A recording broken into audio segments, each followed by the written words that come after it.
All right, everybody, welcome to another webinar in our series hosted by the Animal Law section of the State Bar of Michigan. My name is Allie Phillips, and I am the 2020-2021 chair of the Animal Law section, and I'm founder and CEO of Sheltering Animals and Families Together. Before we begin, I would like to share just a little bit about the Animal Law section.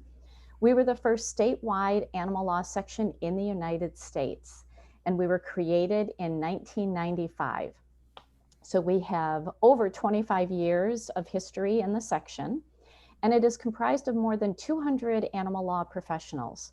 We promote public policy and legislation to advance the protection of animals, and you can find our policy statements on our website. We offer a newsletter for our attorney and law student members that goes out about 2 to 4 times a year and has since 1997, thanks to one of our current and founding members, Don Garlett, who happens to be on the webinar today. We put on educational events typically 1 time a year, but due to our current world situation that we are in, the symposium committee of the section launched this webinar series. So thank you, B. Friedlander, who is a founding section member, Ann Griffin, who is past chair, and Kate Brindle, who is the chair-elect. So we also give 3 awards annually, 1 to a law student, 1 to a legislator or lawyer, and 1 to an animal advocate, and recently launched the Animal Heroes Awards. And any attorney or law student is welcome to join our section. So at this point, I would like to introduce today's presenter. Hillary Reddig is a writer, teacher, and coach who helps writers, students, academics, activists, and other creative and committed people achieve joyful and effective productivity. Her latest book, Productivity is Power: 5 Liberating Practices for College Students, will be published in 2021.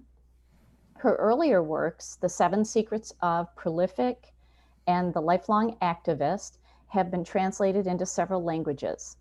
Hillary has been a vegan and a vegan activist since 2004. She was on the organizing committee for the Grassroots Animal Rights Conference in New York City in 2006 and served on In Defense of Animals Sustainable Activism Council. In 2013, she co-founded Vegan Kalamazoo, which she continues to organize. So Hillary, thank you so much for being here today. We are very excited to hear what you have to share, so you can go ahead and take it away. Okay, I will take it away. Let me say that I am full of such love and admiration for everything that everyone in this group is doing. The animals need advocates, and you folks are the advocates, and I'm really grateful, for everything that you're doing for animals in Michigan and beyond, non-human animals. Okay, I understand we have basically till 4. We want to end promptly. A tiny bit of background on me, which is that my focus is on creative productivity and especially writing productivity, which I believe is of interest to many lawyers because you do so much writing. So I am going to focus a lot on writing. I did send for distribution, you may have all gotten it, a handout. Here's the handout. And also a copy of my book, The 7 Secrets of the Prolific, the e-copy of it. And where you'll find tons more information on everything that I'm going to be discussing. I am here for you folks. So if anybody wants to follow up with me on anything, our missions are totally aligned. My primary mission is to empower as many animal activists as possible to get as productive as possible. So please, my email is down at the footer of the document. Don't hesitate to get in touch. Okay. So somebody is asking about the handout or the book link. Allie, do you want to take that one? Or? Yes, everybody who was registered as a 215 got an email from me, but I will also send it with the recording unless, Hillary, you think they need it right now. Well, I don't know. Okay, Maybe you can upload it. Yeah, I don't know. Yeah, that's going to be hard for me to do because I'm running the webinar. So Okay. everybody who registered as of 2:15 p.m. got that, but I will make sure that you all get it when I also send the recording. Okay. Um, okay. So let me begin by saying, and again, I'm basically going to run through the handout. I'm sorry for people who don't have it, but hopefully this will be self-explanatory and lots of time also for questions. All right. We begin with a key reminder and acknowledgement, which is that I deal with a lot of writers. I know a lot of really prolific writers. I know people who do like a book a year, sometimes more. And everyone, everyone that I know, their productivity went down over the past year because of the pandemic, because of the political situation and the turmoil over the last few years. Lots of people had trouble working with their usual focus and intensity. And so just want to put that out there. Nobody should feel bad about the idea that they care a lot and they care about society being in chaos and people being sick and even dying. If that stuff is interfering with your writing productivity, that just tells me A, you're normal, B, you're a good person. So I want to just get that out there, and you are far from alone. Obviously, if you are also writing emotionally or intellectually or otherwise complicated or challenging things like about animal abuse or something else, that will also add to the difficulty or the challenges of doing your writing. Just want to, we should all remember that. Okay. I come to this work from creativity and also entrepreneurship. I've written and taught creative people entrepreneurship for artists, etc., but also from social justice. And so my my first book actually was called The Lifelong Activist and was published by Lantern Books, which some of you may know. They publish a lot of animal rights type literature. So definitely from a social justice context. What is procrastination? Procrastination simply means you are derailed from the path or plan you had intended for the day. So your plan was to start writing at 10. Maybe you were going to stop at 12, eat a healthy lunch, go to the gym, whatever. You have all of these plans that you want to do, and somehow you get derailed. And so that's what I define procrastination as, simple derailment. Okay? It's important to understand that there are a zillion things that can derail you. The work could be harder. You might be missing a key resource. You might be distracted by world events. You might have some personal challenges you're going through. You might have a difficult project and you're overwhelmed, et cetera, et cetera. At every minute as you go through your day, there are factors that can derail you. And procrastination, it's not a sin, it's not a character flaw, it is ordinary, probably universal behavior. What it is a suboptimal response to the barriers to doing your work. So, and you can procrastinate like 10, 20, 30% of the time. Less is better, obviously. But you can procrastinate some small fraction of the time and probably not derail yourself too badly. It's when procrastination becomes kind of the habitual, reflexive response to these barriers of overwhelm or restlessness or fatigue or whatever. When they become the default response, that's when we run into problems. Procrastination is derailment. More fundamentally than that, it is disempowerment.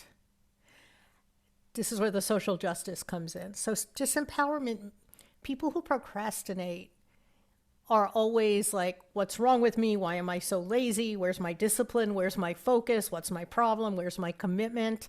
The animals are depending on me, whatever. But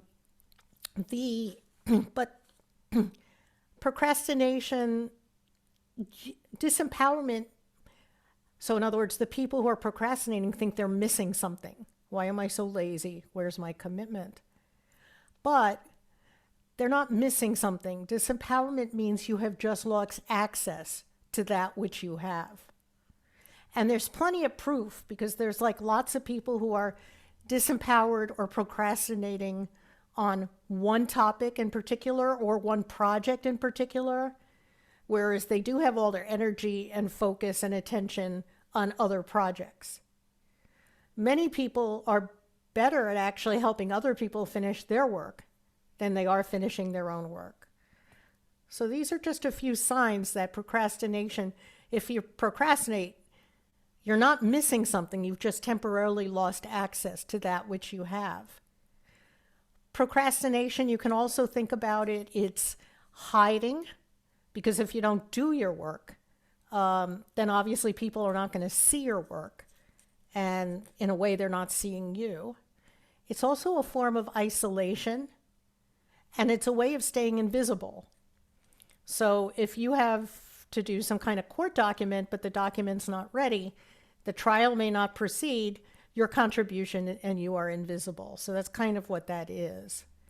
Does anyone have any questions or comments on this idea of procrastination as disempowerment, but also in a way hiding and hoarding and invisibility? Anyone have any thoughts on that or would like to comment?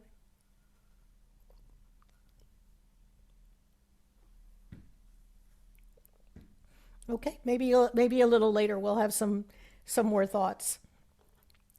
The other thing that makes procrastination so tricky is it's often a push-pull thing. It is a fear-based behavior. So here I am, I have encountered this obstacle to doing my work, some kind of obstacle. And in that moment, when I feel that my work may not succeed, I'm afraid and I'm looking for other things to do or other places to go. So I'm being chased away, but at the same time I'm being chased away because of fear of my work, I'm getting pulled by other people towards their agendas. So again, I may have something that I really need to finish, but I'm kind of convinced it won't succeed. I'm afraid of failure. So I start to do anything and everything else. So that's the way procrastination, you're at the same time you're fleeing from your work, it's also pulling you away, and it's kind of a double whammy.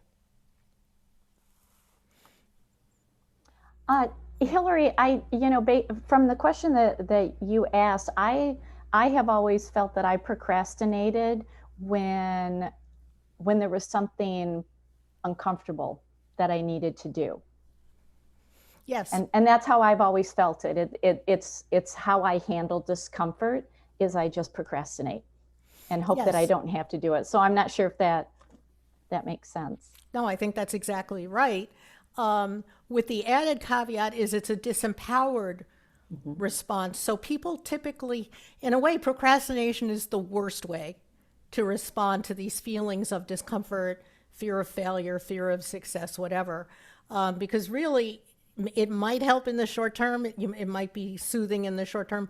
But in the end, you're still left with the situation that you were running from. And also, if you feed your fears can be bigger over time.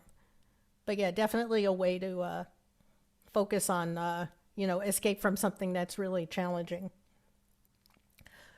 Procrastination, because it's disempowered and there's a huge perfectionist component to it. And I'll talk about this soon, but perfectionism is actually the thing that causes us to be afraid of our work. But perfectionism often convinces us that we have fewer options or outcomes than we would like to have. So here I am, I'm sitting here, I've got to work on something. I don't know if it's going to succeed. I don't know how to do it. I'm not sure even if I do it, if it's going to work the way I want it to, blah, blah, blah, blah. Well, let's discuss that. So let's say I'm sitting here in front of a writing or other task, and I don't know, I'm overwhelmed. What are some of the solutions? This one I know some of you can answer. What would you give a junior colleague, for instance, or a kid or anybody who's overwhelmed by the task they have to do?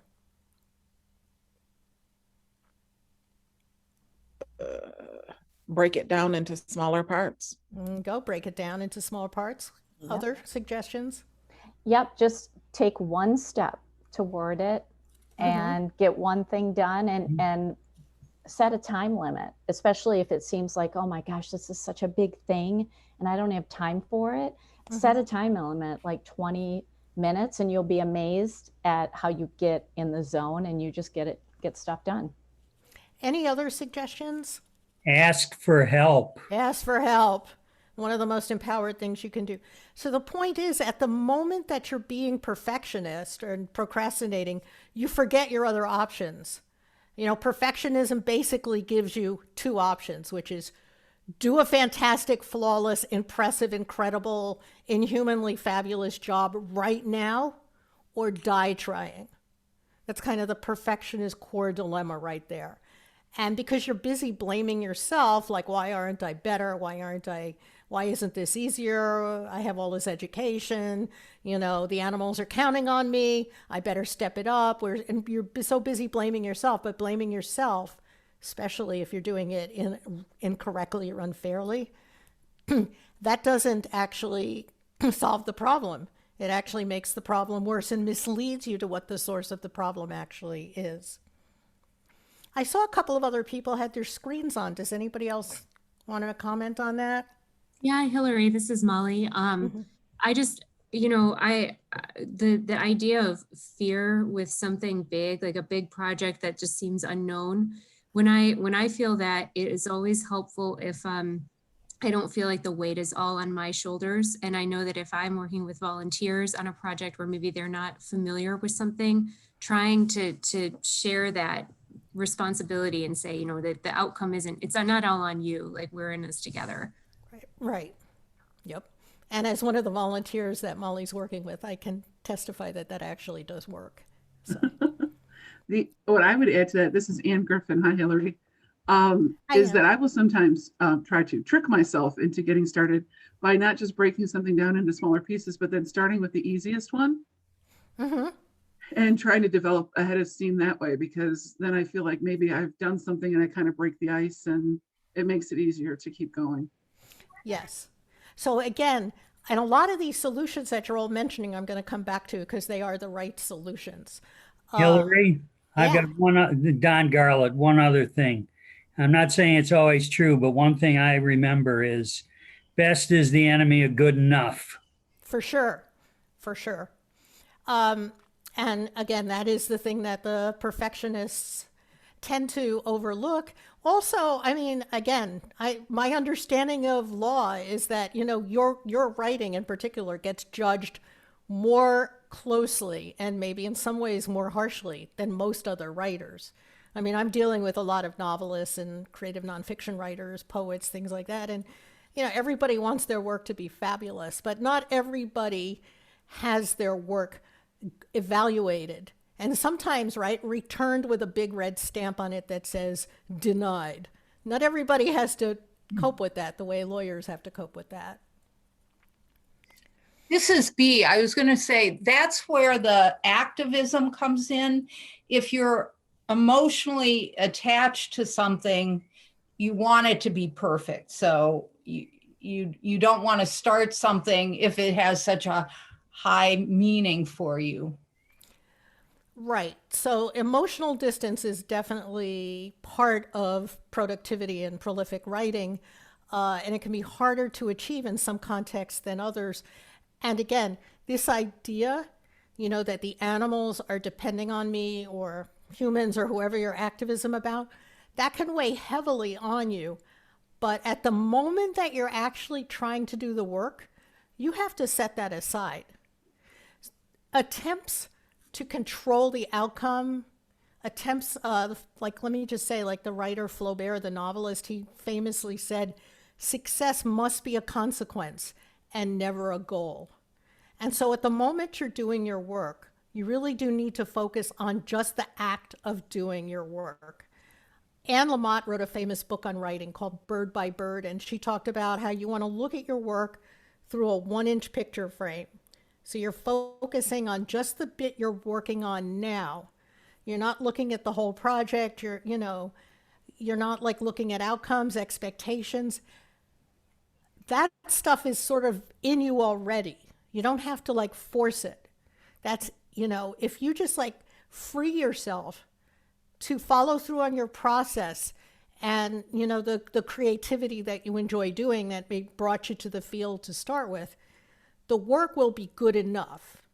And anything that you yourself don't know, that's, you know, which nobody knows everything, that's where you bring your community in. There's a difference between that kind of organic, holistic, creative process that really respects creativity and then trying to force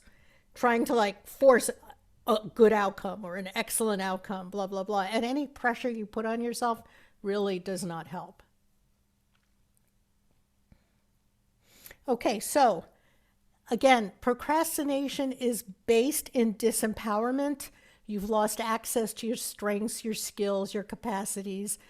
Perfectionism is the main cause of most people's disempowerment. There are others, unmanaged time, traumatic rejections, etc. But we'll focus on perfectionism here.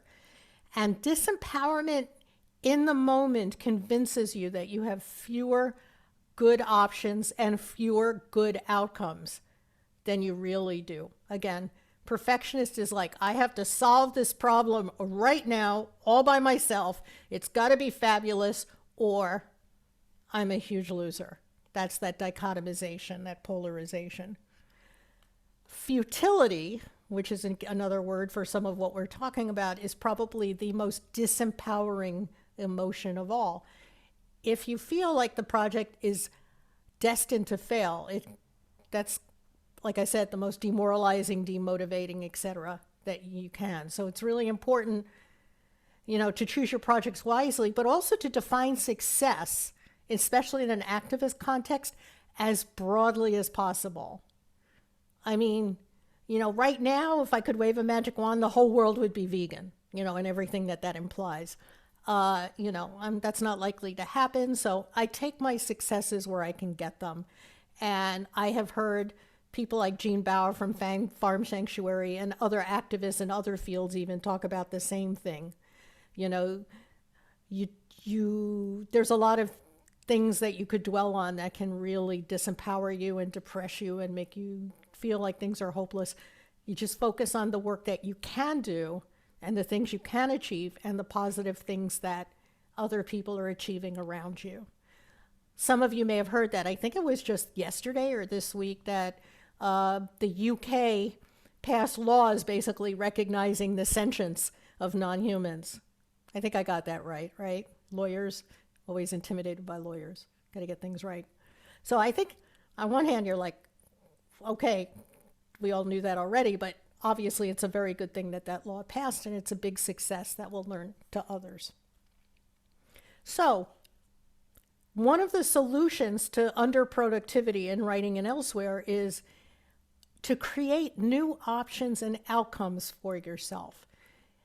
You know, so why don't I feel like doing my work now? Well, first of all, journal about answer your rhetorical questions. Answer that question. Not in a blamey, shaming kind of way. That's perfectionist. But procrastination is always caused. So why don't I feel like doing my work right now? I'm overwhelmed. I didn't get enough sleep. I had a phone call that upset me. The internet is distracting me, whatever. And then solve those problems. Either solve them right now or solve them moving forward. Getting help is usually part of the equation. Create some new options for yourself. If this doesn't work really well, like today, if I don't solve all these problems today, you know, I'm in trouble. Well, create some new options. I don't have to solve them all today.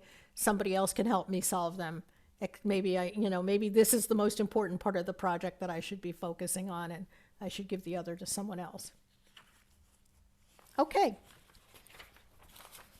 Now, I'm on page 2 of the handout. Again, there's always a cause, so use your journaling to look at the cause. The cause is always either in your context. You know, some people who work for a living, their workplace can be kind of toxic or just perfectionist. The cause, excuse me, can be in your background, the way you were raised, maybe by perfectionist parents or whatever. It's certainly in our culture. We live in a very perfectionist culture. You know, things like no pain, no gain, rags to riches, all these tropes are often overnight success. They're all perfectionists. And sometimes the cause is in the project itself, the way it's structured, or the way, the community or lack thereof that's surrounding it. Laziness, lack of discipline, etc., are symptoms, not causes. If you're feeling quote unquote lazy, don't ever label yourself, but if you can label the behavior. If you're feeling lazy, ask yourself why. What is the actual underlying problem? Our reasons for procrastinating are always valid. Procrastination is just a suboptimal response. If you tell me that you don't feel like doing your work because you're tired, you're upset about the world scene, you're like confused by this overwhelming project, you have my support. Those sound like really good reasons to be demotivated. If you tell me you're demotivated because it's nice out and you'd like to spend the day out, that's also an entirely human and forgivable and reason for not wanting to do your work. And again, some fraction of the time, it's okay to be procrastinating. We want to keep it as small as possible and build enough life balance in that you're taking care of all of your needs as a human being without sacrificing your work to them. The goal of productivity work, in a nutshell, is to be able to sit down or stand up if you're in a standing desk and do your work on schedule. If you become radically non-perfectionist, you can learn how to basically go right into the state of flow. Some of you may have heard of flow by the Czech sociologist Csikszentmihalyi. He talked about flow, where you can sort of effortlessly immerse yourself in the work. Perfectionism is the main barrier to doing that. And if you become radically non-perfectionist, you can pretty much go into flow anytime. Procrastination afflicts the best people, right? There's like a lot of, I think, selfish people in the world. I'm dichotomizing a bit here, so for pedagogical purposes, but there's like a lot of selfish people in the world who can sort of sit down and do their work and make a lot of money doing their work, and they don't care who they oppress to make the money and blah, blah, blah. I typically don't really encounter those people, especially in my workshops. The people I tend to encounter care a lot about alleviating injustice and suffering. And so, and you can kind of get caught up in that, and it can make it harder to do your work, particularly because caring a lot about injustice and suffering doesn't pay so well. So there's typically a day job involved as well. Procrastination is solvable. It just is. Perfectionism is solvable. These are habits that arose, A, because the society is perfectionist, and B, because most people are not taught the habits of productive work. I'm going to teach you some of those habits in the next half hour. Any questions on procrastination? I'm gonna in the next bit, I'm gonna take you into the heart of the mechanism of procrastination, show you exactly how it works. But any questions before we go there?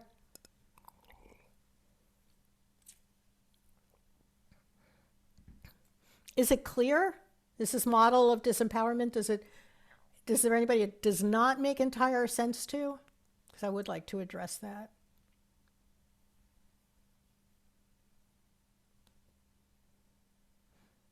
Okay.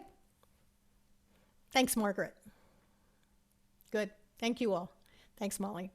Okay, I'm on page 2 for the handout. All right.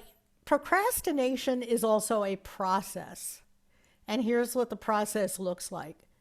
First, you encounter one of those obstacles I mentioned. You're trying to do your work. You encounter an obstacle. Again, you're tired. You're overwhelmed. You can't remember a piece of information you need. Your printer's not working. You're upset by the news, whatever. Zillions and zillions of obstacles. Right after you encounter the obstacle, you then have a presentiment of failure. So it's like, uh-oh, I may not succeed. All right. And when you say this, you're actually talking on many levels at once. I might not succeed at this work session. I might not succeed with this project. I might not succeed with the overall case or the class or whatever the thing that I'm working on it. I may not succeed in my career. I may not succeed as a human being. That's a lot of fear, all piled on top of itself. That's a lot to cope with in the moment. Now, because you're perfectionist, or when you're perfectionist, failure is not an option. So for perfectionists, one of the things they do is they over-identify with the work, which is kind of what B was alluding to earlier about not caring too much. So when a perfectionist over-identifies with the work, the idea of failure becomes a kind of ego demolition. All right? It's just the idea of failure is just like unthinkable. It's like a personal annihilation. And so this perfectionist person who has encountered an obstacle with her or his work now does everything they can to get back on track. All right. And again, because they're perfectionist, another hallmark of the perfectionist personality is it's a punishment oriented mentality. It's a coercion oriented and oppression oriented mentality. The perfectionist only knows one way to get back on track. And that is what I call this self-abusive inner monologue. And it goes something like this. What's wrong with you? This is easy. You should be able to do it. Your cousin can do it. 20 other people can do it. You know, you're going to fail. You're letting the animals down. You're letting everybody else down. You have all of these resources. You have this privilege. Just like guilt and shame and just horror. That is what the perfectionist's solution to the initial fear. Now, is that likely to work? I guess most people realize it's not, because you're basically taking someone who's already afraid, like, uh-oh, I may fail, and you're just piling all of these other existential fears on it. Okay? And so at that point, basically you've got one choice, which is to escape. You know, so once in a while you may succeed, you know, especially because the punishments don't work for a whole bunch of reasons. Because one of them is we become habituated to punishment, right? So the first time you're like, get back to work, you lazy so-and-so, you might actually terrorize yourself into getting back to work. But the 5th or 10th time, you're like, you know, this isn't working anymore.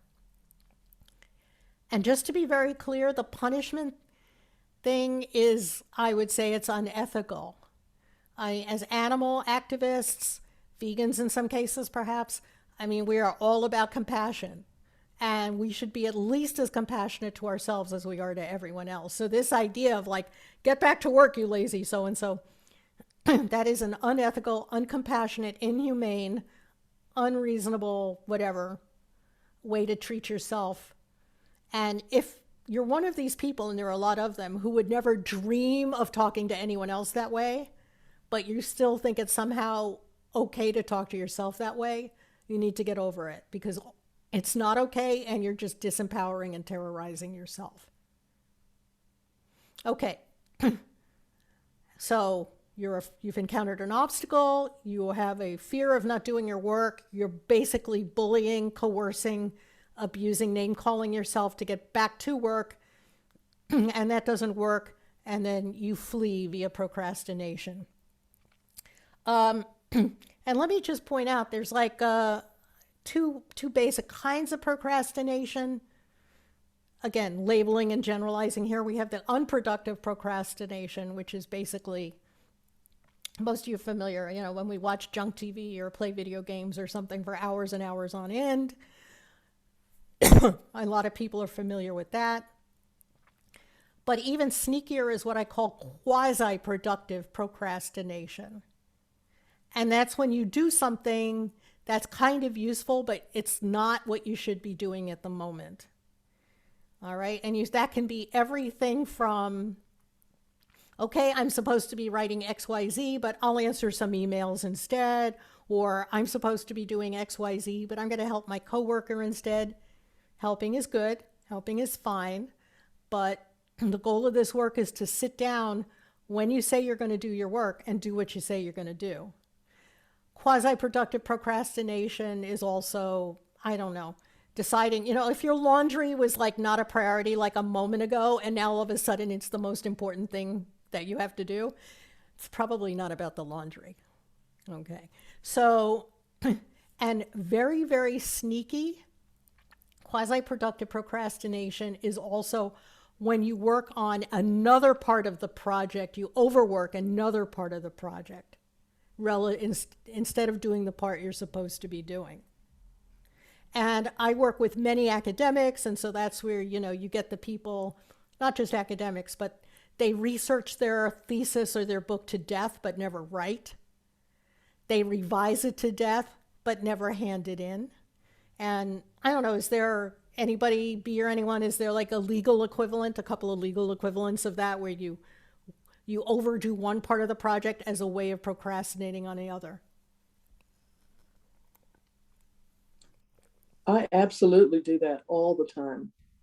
Okay. Hi, I have an academic background before I came to the law, so I was very familiar with researching something absolutely to death. And I find now I'm a research attorney, which fits my skill set. But when I don't know exactly how to proceed with an issue, I'll just read case after case after case that may or may not be related to the issue, but I feel like I'm doing something. But at the end of the day, they're really not all that useful. So that's a way that I quasi procrastinate, I think. Yeah, thank you, Frankie. And to be clear, research is tricky and it's subtle. I mean, it's fun and it's potentially endless. And, sometimes you have to like research it. I've known many people who like do their research and then they like, I wish I could do all my research all over again, knowing what I know now. I mean, so it's not a trivial problem to solve, but you do absolutely want to listen to that small voice in the back that's like, I should really be doing something else right now. Yeah, maybe I shouldn't be reading this case from the 19th century when it's not really relevant right now. Right. But it's interesting, so that's my problem. And again, the trick is you set aside time to do the research, you budget your time, and I'm going to do 10 hours of research and 10 hours of writing this week or whatever. And I also teach people that it's okay to write or do your other output work while researching, but you should never research during your writing or other output time, because it's just too tempting. Any other examples legally, specifically on quasi-productive procrastination? Analysis, Yeah. Margaret mentions analysis paralysis, sure. Yeah, this is Mary Chartier. We see this a lot in discovery reviews. So we do criminal defense litigation and we'll get this monster discovery reviews, sometimes millions of documents, and you really don't know, like, when you're looking at a document, whether it's going to be relevant or not. And while that's understandable at the beginning, at some point, you've got to start making decisions about sort of how you want to code these documents and, what you want to do with it. And over the years, we've developed methods to deal with it. But when I think back, and even sometimes now, you really are like caught in that, like, well, I don't know what my theory of the case is. I don't know what our defense is yet. And then you just will review documents, but not feel like you can code them properly because you think, well, maybe I will need that receipt someday. And anyway, so I found that sometimes I need to force other people and myself to just start like making decisions on documents. And, if we're wrong, we can always go back and redo it. Wonderful example. Thank you, Mary. And again, you learn to listen to that voice inside you that's like, you should be doing something else right now. And also, particularly, if you're a new attorney, I mean, a lot of these things that we're talking about are best learned from mentors because it's really about experiential and kind of having, figuring out how much time you invest in each section of the project and how do you avoid the major pitfalls. So working in isolation, and a lot of procrastinators do tend to isolate themselves because there's some shame involved. And then again, I mentioned hoarding earlier. You're holding on to your ideas, you're building a wall and you just want to get past that and really open up yourself and your process. It's a much nicer way to work and more productive in every sense. Thank you. Those were good examples. So this process of procrastination, I call that the disempowerment cascade, the obstacle, presentiment of failure, panic, and escape via procrastination. And what's really important to understand is that can all happen in a second. Like it can happen in a flash. And it can happen even if you're just thinking about doing your work. I mean, many people are walking around just pretty much disempowered all the time. But, it can happen even at the moment you're thinking about doing your work. In which case you're not likely to start. Now, the disempowerment cascade involves 4 internal personae. First, we have the fragile creator. And again, this is all in the handout. The fragile creator is the person who's trying to do the work. And creator, I use that term to basically mean anybody trying to do the work. Fragile, not because you're weak, but because the challenge is hard and the context is hostile. And I don't have time to have the discussion about how US culture in particular pretends to give lip service to creativity, to individuality, but really doesn't, stomps on it a lot. Obviously, if you're doing some form of animal activism, you get stomped on a fair amount for that too, because you're on the cutting edge and you're threatening some entrenched, powerful interests. So the creator's fragile because the task is hard and the culture, the context can be hostile. You have the terrorized and terrorizing perfectionist. Okay, and that's the one is like, do excellent work, the animals are counting on you, da da da da da da da da, it's got to be great, this should be easy, what's taking so long, blah blah blah blah blah. That's that person. We also have the rebellious procrastinator, and this is what's interesting, because the procrastinator is not your enemy. The procrastinator is actually trying to protect the creator from the perfectionist abuse. Everybody see that? So the problem is that if you look at the disempowerment cascade, because it is invoked in fear or even really terror of failure, everybody involved is regressed. The creator's regressed, and when we're regressed, we lose capacity. The perfectionist is certainly regressed. And the procrastinator, and I picture the procrastinator as kind of like a teenager with a strong sense of social justice, but maybe not a lot of problem-solving skills. Okay, so for those of you who are parents who have been around teens, what happens, and again, I'm leaving the justice issue aside because perfectionism is fundamentally unjust, but what happens if you try to coerce a teenager? What do you get? I know some of you know this. Rebellion. Okay, that's your first form of procrastination. Thank you, B. Why am I stuck in here doing all this work when everybody else is out having a great time? Or why am I stuck in here when everybody else is, watching TV out there?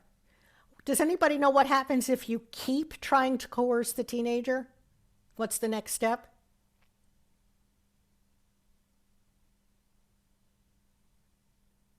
I would have just done the opposite of whatever they said just to piss them off, but maybe that was just me. No, that's the rebellion. There's a step beyond that, though. Does anybody know?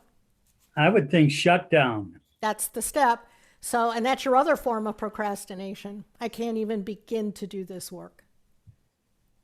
All right, now the solution to procrastination is basically to introduce a 4th person into that mix. We've got the fragile creator, we've got the terrorizing perfectionist, and we've got the rebellious or helpless procrastinator. Who knows who's missing?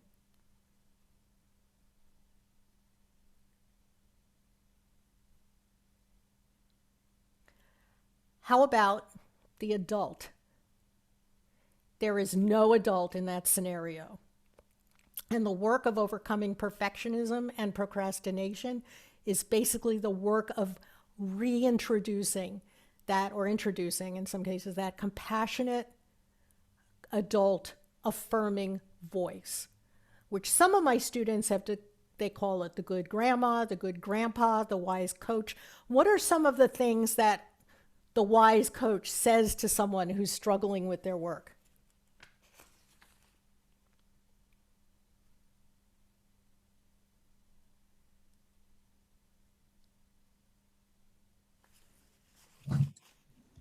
You can do it. You can do it. Yeah. Let me help.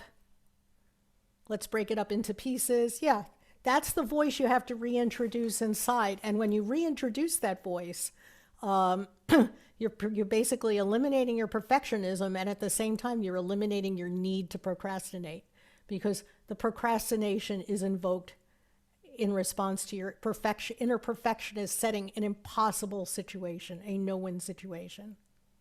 So that's how that works. Interestingly, one of the things that complicates this is your perfectionist typically has good general goals. Your perfectionist typically wants to do good work, high quality work, lots of work, maybe on time, meaningful work. Those are good goals. Your perfectionist also has terrible specific goals, because they define good work as like A+ or changing the planet or whatever. And their methods, the perfectionist methods, are like terrible. They're like stay up all night, never get any sleep, punish yourself, all of that. So that makes things a little tricky, but that's kind of the scenario. Okay, I'm on page 3. We've already talked about quasi-productive procrastination. We've already started. I'm going to move on to solutions now, and then a bit at the end of the talk. I know we want to end right at 4 on perfectionism. I'm on page 3. Again, ask yourself, why am I having trouble doing the work?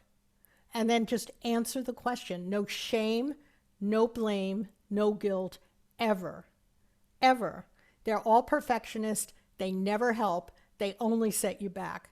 And if for some fluke the coercion and the perfectionism works this time, it's just going to make it harder for you to do your work in the future.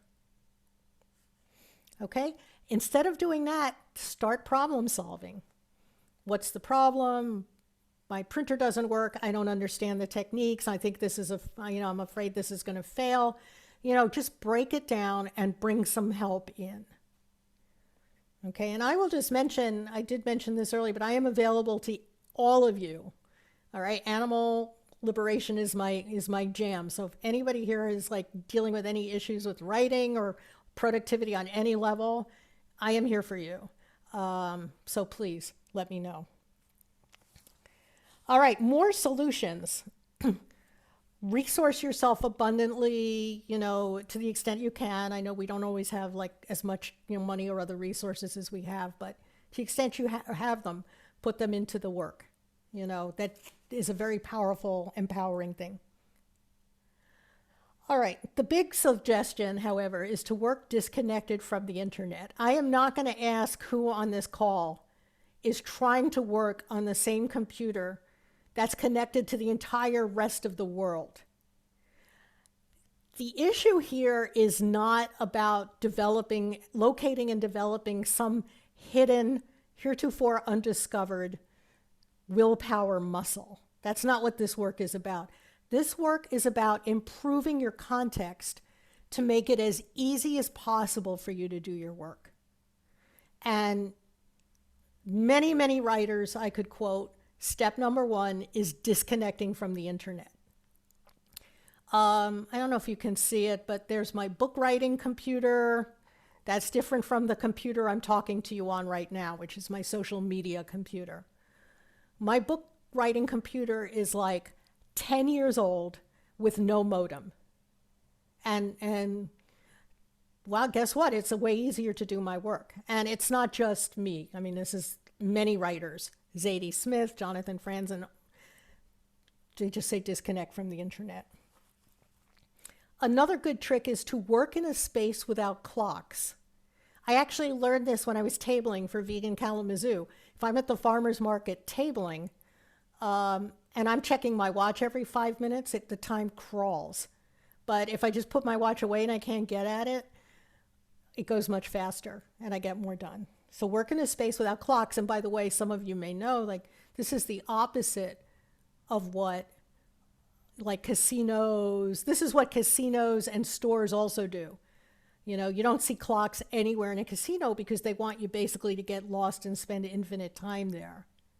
So, if you put a clock next to your social media computer, but no clock next to your writing computer, that will encourage you to limit your social media and spend more time, if that's your goal, on your writing. It's amazing how well that works. Answer your rhetorical questions. We discussed that. Work in community. We discussed that. Share your work early and often. Again, procrastination is hiding, it's hoarding, it's invisibility, it's isolation. You want to break free of that. And so the way to do that is to just share your work early and often. And share it with compassionate people. There's no point in sharing it with the people who are not compassionate. And and manage the exchange. So, send somebody a paragraph and say, hey, I really like where I'm going with this. I just want to share it. I don't even need an answer. Or don't line edit this. Tell me what you think of the point, or here's an outline. Share your work early and often. A lot of procrastination, is rooted in people's fear of having their work seen. It's a fear of showing the work. And what's tricky about that is if your terror of showing the work can lead to procrastination at any point. So it sort of makes sense if you're one of those people who's like researching all the time and revising all the time, that you're going to keep revising because you don't want to show your work. But you can actually not even start your work because you're afraid of showing it. I hope that was clear. So a lot of people don't even start their projects because they're already terrified of showing their work. The antidote to that is show early and often.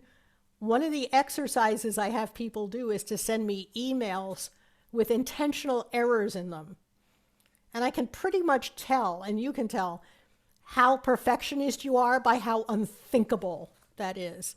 I have people, it's like the hardest thing in the world, and then they get like really clever and they get very meta and they they send me errors, but I'm looking for like sloppy, silly, stupid, ungrammatical, badly spelled emails. And some people have a hard time sending those. Again, as lawyers, you're probably conditioned not to do that more than most. I get that. Manage your time. Again, what the underproductive people, the perfectionist people, they're sitting there thinking, I'm the problem. I need to be less lazy. I need to be less this. I need to be more focused, whatever. The productive people, they skip all of that and they go right to, how can I change my context, my community, so that my projects, so that I'm as productive, as easily productive as possible. I'm on page 4, work non-linearly. These are sort of more advanced techniques. Perfectionists tend to want to begin at the beginning and then perfect everything, and they have a painful linear process. Non-perfectionists can jump all over the place in their projects, and that reflects your inner creativity. I'm going to, I think I've talked about these a little. I'm going to skip to the next page, which is more on perfectionism. But let's look at the page 4. Does anybody know what the goal for a piece of writing, for any piece of writing is? What's the goal for any piece of writing?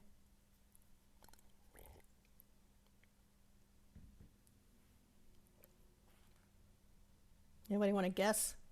To have it read? That's close. That's not a bad goal. But the true goal is to get it the hell done. Okay. That's the goal. Get it the hell done and off your desk.